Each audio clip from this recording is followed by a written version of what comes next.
മറുവിളിക്കായി കാതോർത്ത്. അതുകൊണ്ട് തന്നെ ജാബിർ പിന്നെ വരാതെയായി. അയാൾക്ക് പകരം മറ്റൊരാൾ ഡ്രൈവറായി വരികയും ചെയ്തു. നെഞ്ചിലെ നീറ്റിൽ മറച്ച് അവളും ജീവിച്ചു. വർഷങ്ങൾ കടന്നുപോയി. +2 കഴിഞ്ഞാൽ പിന്നെ പെൺകുട്ടികൾക്ക് വരനെ തേടുന്ന നാളുകളായിരുന്നു. അതുവരെ അവർക്ക് പഠിപ്പിക്കാൻ കഴിയുമായിരുന്നുള്ളൂ. അങ്ങനെ നുസുവിൻ്റെ കൂട്ടുകാരികളെല്ലാം ഓരോരുത്തരായി വിവാഹ ജീവിതത്തിലേക്ക് പ്രവേശിച്ചു. അവസാനം അവൾ മാത്രമായി. അവളെ ഡിഗ്രിക്ക് വിടാനും തുടങ്ങി.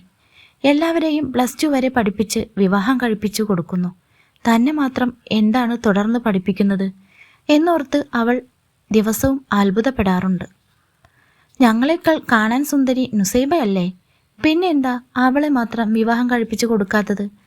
ഇടക്ക് ബോർഡിങ്ങിലേക്ക് എല്ലാവരെയും കാണാനായി എത്തിയ കൂട്ടുകാരികൾ ടീച്ചറായ ഹാദിയ താത്തയോട് ചോദിക്കുകയുണ്ടായി. ഓ അതോ, അവൾ പഠിക്കട്ടെ. അവളെ ഏറ്റെടുത്ത ഒരു സ്പോൺസറുണ്ട്. അവർ പറഞ്ഞതാണ് അവളെ തുടർന്ന് പഠിപ്പിക്കാൻ. അതുകൊണ്ടാണ് അവളെ ആർക്കും കാണിച്ചു കൊടുക്കാതെ ഇവിടെ നിർത്തിയിരിക്കുന്നത്.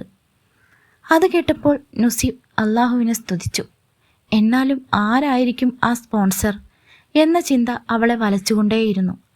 അയാളുടെ ബർക്കത്തിനും ആയുസ്സിനും ആരോഗ്യത്തിനും വേണ്ടി അവൾ ദിവസവും കണ്ണീരോടെ ദുആ ചെയ്തു.